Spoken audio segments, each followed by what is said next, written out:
My name is Akram Zaatari. I'm an artist who is from Lebanon and I'm based in Beirut. My work within the art world has a natural inclination to history. Very often I find myself approaching situations that have to do with past times. I do that through fieldwork, I do that through all types of documents, photographs, archives, and other things as well. What is presented here are elements from my research on a major archaeological excavation that took place in Saida, south of Lebanon, very known Phoenician city in the ancient times, Sidon. The excavation was led by Osman Hamdi Bey, being the envoyé of the Imperial Museum to excavate in 1887. During that year, Osman Hamdi Bey spent more than a month in Saida and excavated what was later known as the Sidon necropolis. The importance of this excavation was twofold. On one hand, it was one of the major excavations that he led only 3 years after the last update of the Ottoman laws in 1884. What is very specific in the angle through which I look at this excavation is space, geography. I am looking at it from the point of view of Saida, of the south. This is a very well-known story because Osman Hamdi Bey published a major publication in 1892 in Paris that included a text that he wrote in French and another text that Theodore Renac wrote about this excavation as well. And it became like a launching publication for the imperial archaeological interest or archaeological practice. I grew up in Saida hearing all sorts of stories about this specific event, which has happened more than 150 years before I was born. So I am presenting here different elements of research. Some of them are interviews, video interviews that I made with two people. One of them is a descendant from Mehmet Sharif.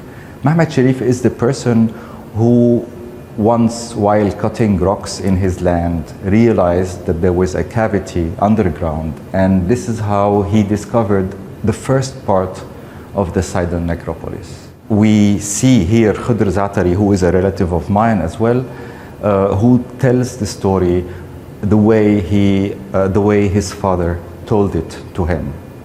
We also meet Dr.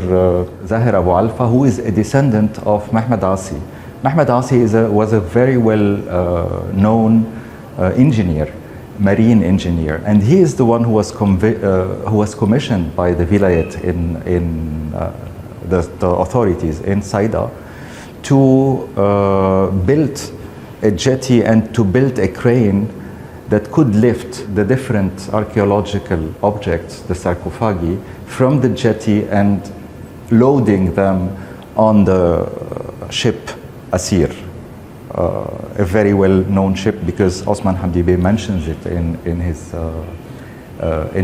his book. So there are of course there's a major interview with historian Ethem Eldem, who is himself a descendant of Osman Hamdi Bey, telling us about the excavation from the point of view of the empire, or from the point of view of the Republic as well, showing us the publication that Osman Hamdi Bey produced in Paris, but also talking about what it means, what it meant actually for the empire, that specific excavation. What you need to know is Osman Hamdi Bey is an artist way before he became the director and the founder of the Beaux-Arts Academy and the Archaeology Museum.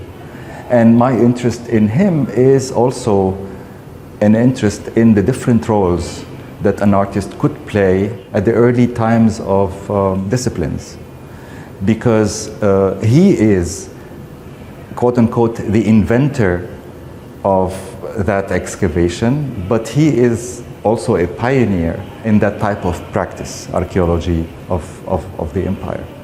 What we see as well are recordings that I made at the Archaeology Museum in Istanbul. If you visit today the museum, the display is different.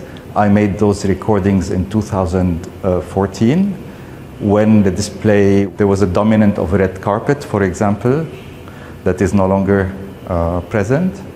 Today there's also a huge mural showing Hamdi Bey himself, a drawing of Hamdi Bey himself leading the excavation underground, which was not present back then. But what I like about this is that all of a sudden these 17 sarcophagi that he excavated from Sidon all of a sudden became under the light. In other terms, these are objects that were hidden away from light for 2,000 years, and all of a sudden they became a center of attraction. They are displayed, people are invited to come look at them. And in one of the shots you see school kids coming into the hall. All of them had cameras, so you see all of them taking pictures and flashes occurring onto objects or directed to objects that stayed for 2,000 years without seeing any light. And I play with this notion in the exhibition. So you see objects glowing.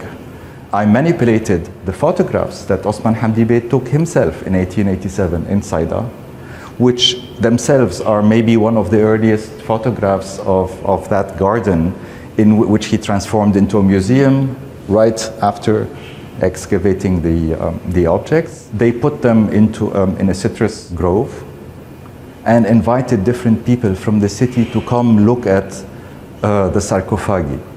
And people have seen sarcophagi before, but people have not seen a camera before. So people were really attracted by the camera, maybe more than their attraction to sarcophagi. And I thought let's remove the archaeological objects from the pictures and just allow people to concentrate on the garden, on the trees, and on the people who probably were not photographed before that moment. So it's also talking about, sometimes people figure by accident in a picture when the photographer did not really want them to be there. Now, for sure, there is a hakemdar in one of the picture identified as such. But very often there are kids looking at the sarcophagi. They were not part of that machine of excavation. And I'm interested in this poor southern town that was never raised the interest of anyone, and all of a sudden became important only because of that specific archaeological excavation. Now, in the same logic, that there's behind me this stone that Osman Hamdi Bey destroyed in Sidon. Of course, this is a remake of that stone. And what's interesting is that scientists and archaeologists come to a location, precipitate to extract what they find as valuable and destroy things that are considered less valuable. For example, you can destroy trees, you can destroy rocks, you can destroy sometimes architectural elements for the sake of extracting what's hiding underneath. And there's always this negotiation. What is more important? What do we sacrifice? We need to sacrifice something. Which one do we sacrifice? And therefore, it's this allegory of the tree holding an archaeological object. So if you want to reach that archaeological object, you need to kill the tree.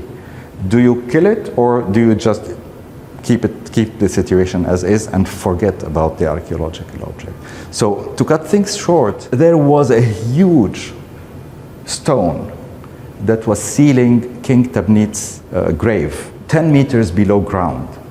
When Osman Hamdi Bey reached that specific location, he realized that this might be the only hidden sarcophagus that had not been broken before. Because As I said before, he got 17 sarcophagi, and all of them were looted before he arrived in ancient times. He was very excited to the possibility of finding something new, something that might be complete, intact, and that turned out to be the sarcophagus of King Tabnit, a king of Sidon from 600 BC. In order to find it, he had to dig through rubble, and not rubble, dig through beams of stone. And then he found this polished surface that was 3 meters 80 by 170, which is really huge, a single piece of stone, very well polished. He admired, but he had to destroy it in order to see what is hiding beneath. So he ordered all the workers to start breaking it, and he drew a sketch, a very precise sketch with dimensions of how this stone was. And after it was destroyed, they realized that it was a beautiful Egyptian sarcophagus with a Phoenician inscription. So it's a mutation. It's really a sarcophagus that was born into a culture, but then we don't know exactly what happened to it and why this family acquired that sarcophagus that was supposed to include someone else, an Egyptian nobility, with a name, because there was a name of an Egyptian nobility on it. They got it and they inscribed on the foot of the sarcophagus a small paragraph saying, "I am King Tabnit," and therefore there is a piece that I present here that's called I Tabnit, about that specific inscription. So science, as represented by Osman Hamdi Bey, the way archaeology used to operate in the 19th century as a discipline that is based on extracting things from earth and bringing them to the museum and putting them under light. There is this unimportant object that was destroyed, yet he acknowledged that it was singular in a way. So I tried to resuscitate this, to restitute this object based on the drawings of Hamdi Bey, and trying to speculate how those carvings were used, because it was an object that is pure rectangle, as I said, one piece of stone with 8 rounded ears, grooves. I speculated that probably these grooves were used with ropes to bring the stone 10 meters down under earth and be able to transport it.